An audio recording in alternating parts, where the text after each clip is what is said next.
Welcome to this week's episode of Talkin Folk. This is Nick, and thanks for tuning in. We have a fun little episode for you today. Not going to be our usual what we're listening to format or our normal breakdown of an album or a certain artist or whatever it might be that I might do with Courtney, Ryan, Joe, anyone else.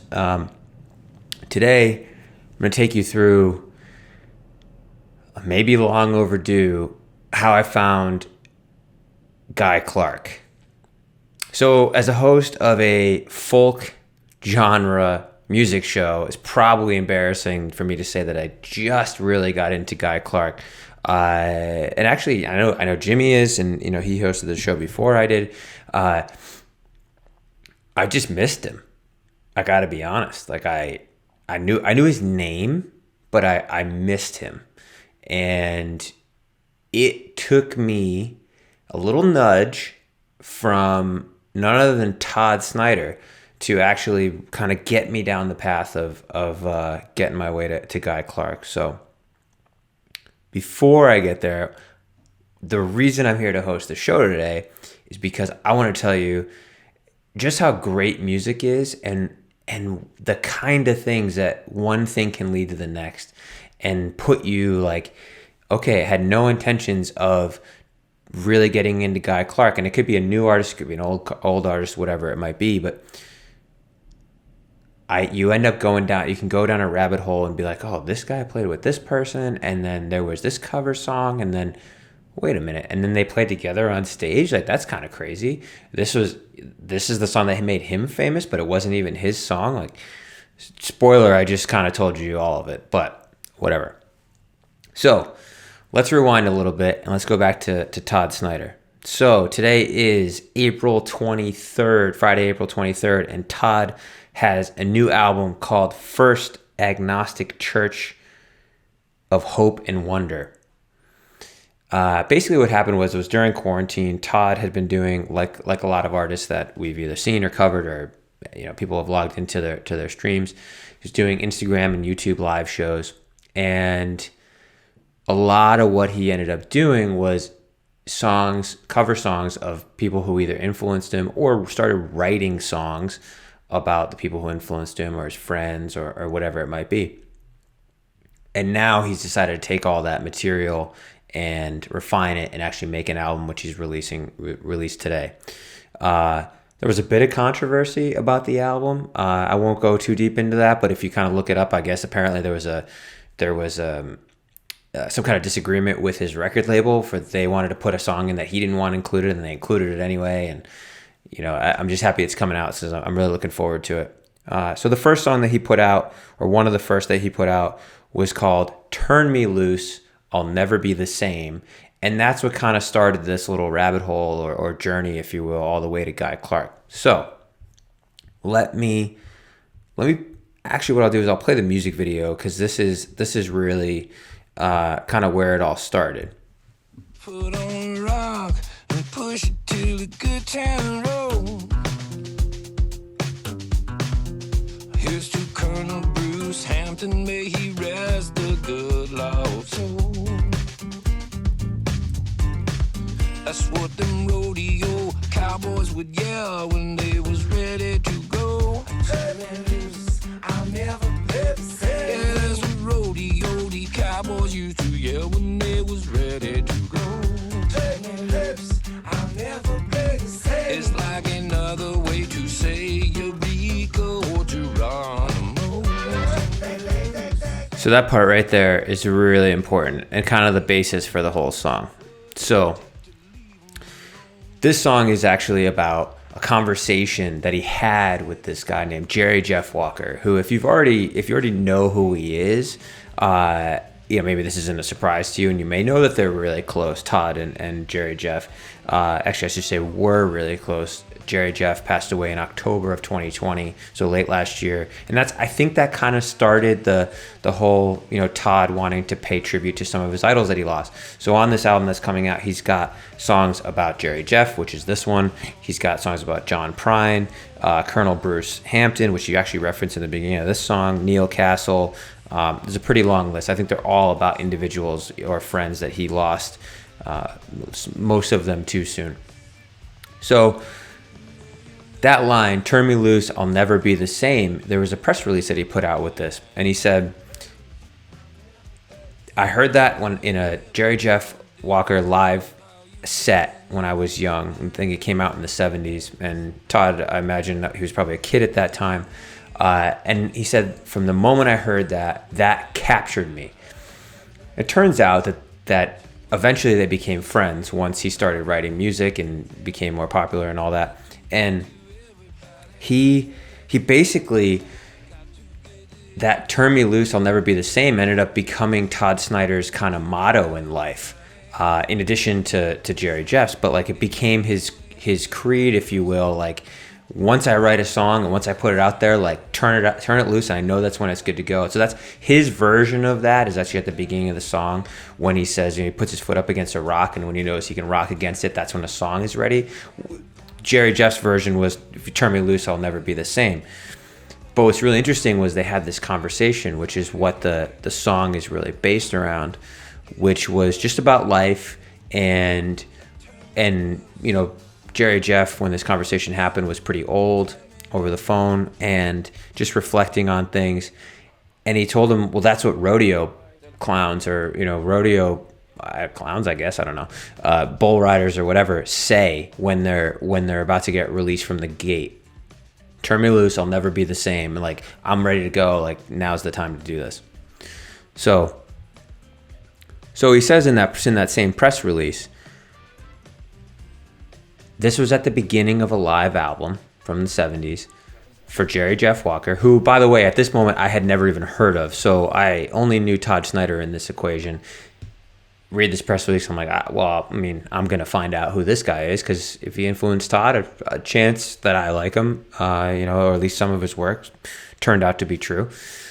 So start going through, and in the press release it says, he says this before a song called, "Sea Cruise" starts.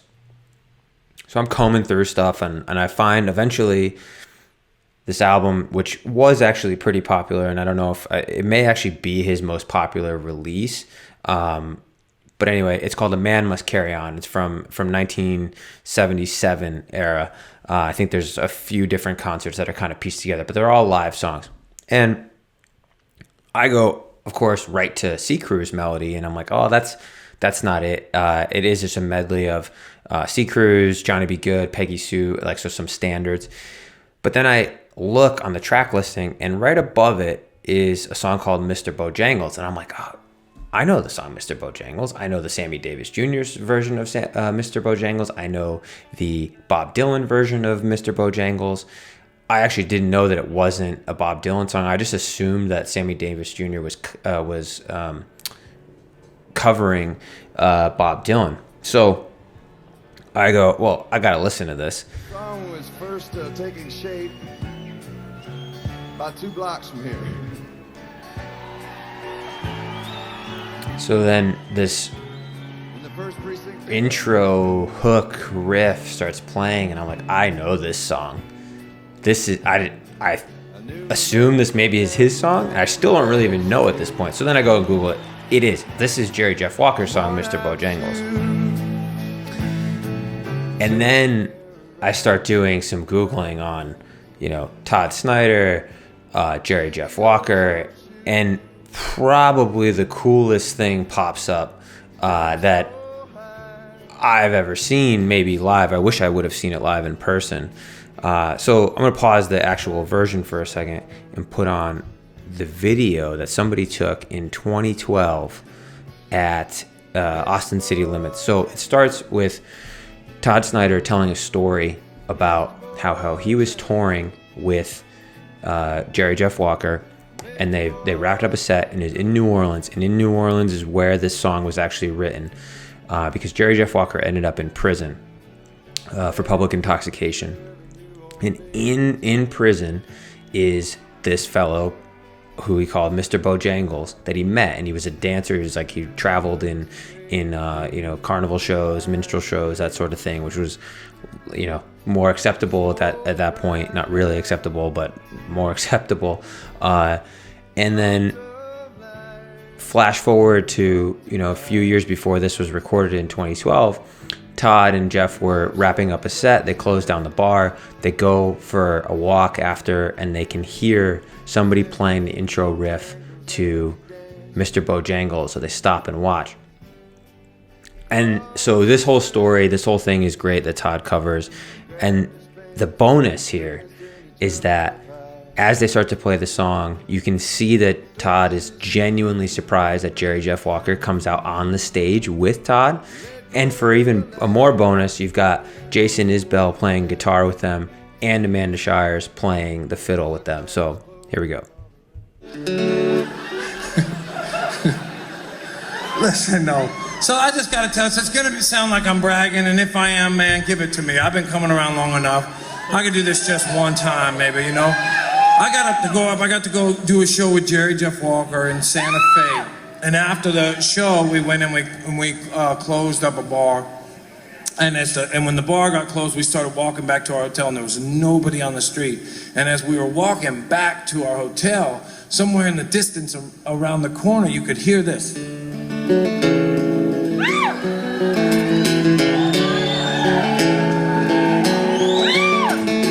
And I said, "Shit, Jerry, you hear that?" And he said, "Yeah, let's go and see what it is." So we go over there. There's this old guy playing a banjo and a harmonica, nobody on the street but me and Jerry Jeff.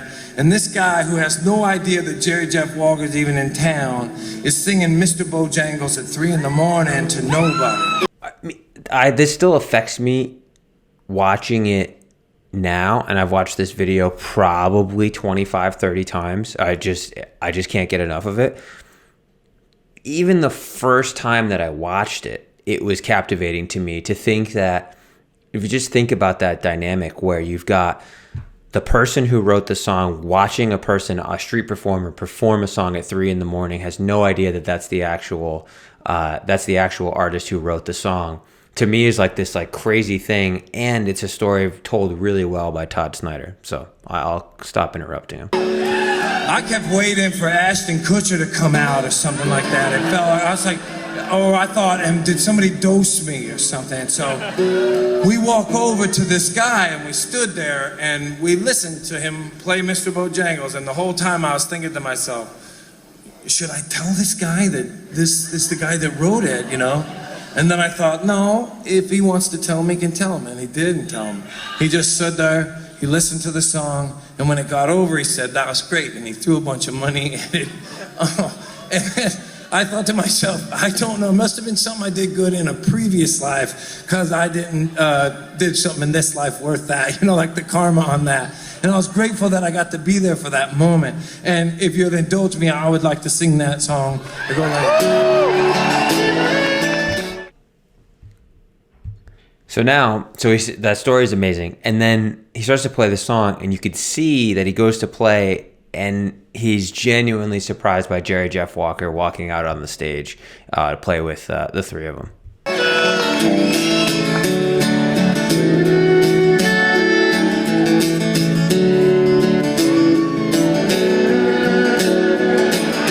Right here.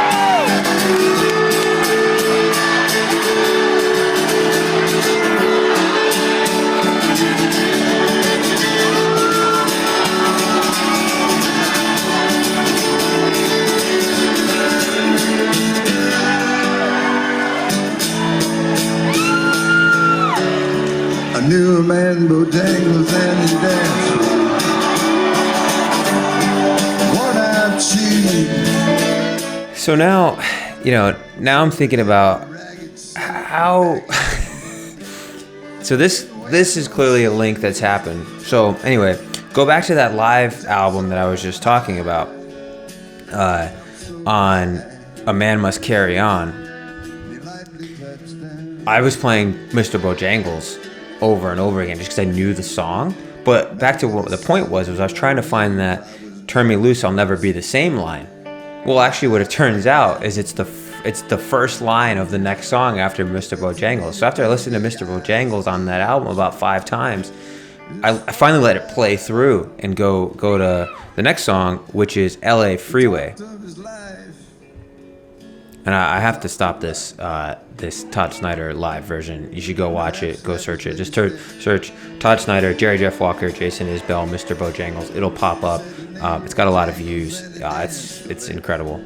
So anyway, he starts playing what's called LA Freeway. It goes something like this here.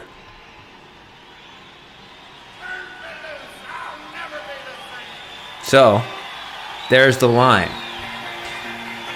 So he's got the line, "Turn me loose, I'll never be the same," and then it just goes into, so Mr. Bojangles is like almost like this slower ballad type thing. You know, it's a long story, a lot of verses and everything. Never really picks up, and then from this moment in the album, it's like a hockey stick in terms of energy. And after the "Turn me loose, I'll never be the same." So I was like, oh, that's really kind of cool. That's a cool way to do it. Like, I had read the Bull Rider thing. Interesting. He's now letting himself loose. So then I listened to this a few times. I'm like, I really, really like this song, LA Freeway. So I go and search for Jerry Jeff Walker, LA Freeway live songs. And when I do, I end up on a Jerry Jeff Walker live set from Vermont in 2000. At the beginning of it, he says, I took this song from Guy Clark and I put it on an album because I wanted people to know how good of a songwriter Guy Clark was. And I was like, holy shit, this is not even a Jerry Jeff Walker song. So I'll play a bit of that. I took a song by my good friend Guy Clark and stuck it on there to kind of show the record company what a good songwriter he was. It came out to be a single.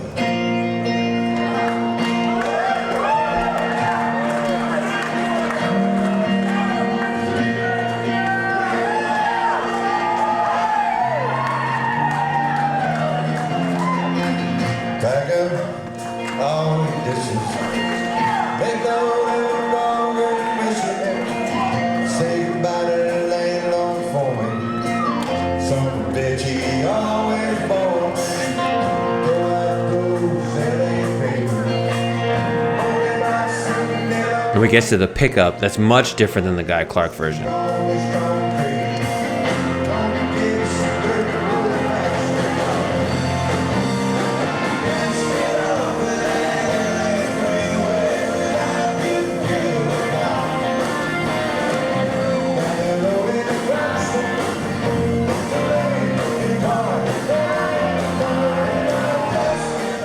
So then I say, to get back to Guy Clark, so I'm like, fuck, this whole thing isn't even Jerry Jeff Walker. This started, by the way, on a, late at night on a Todd Snyder kick, and now I'm on Guy Clark.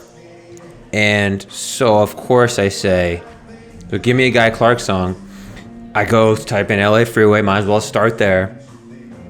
And I get to Old Number One, one of his albums. And now I can't stop listening to it. Like all the way through. I mean, Nickel for the Fiddler, that old time feeling, Texas 1947. I think my favorite is Desperados Waiting for a Train. That's really well written. And of course, LA Freeway. Cool thing about LA Freeway was actually it was written because him and his wife they had moved out to LA because that's where they thought they needed to get famous. And eventually they realized that, like, what are we doing? This is stupid. And he was sitting in traffic, in LA traffic, in the passenger seat because he used to drink at all the shows that he would try and play, and his wife would drive him home. And he sat there and he was like, if I ever get out of this if I ever get off this LA freeway without getting killed or caught. And then that just kind of resonated in his head until he wrote that actual song, which his version is a little different than the Jerry Jeff Walker version, a little bit more mellow, but the live versions are really mellow, like acoustic, and pretty much only him. So very different. It goes like this.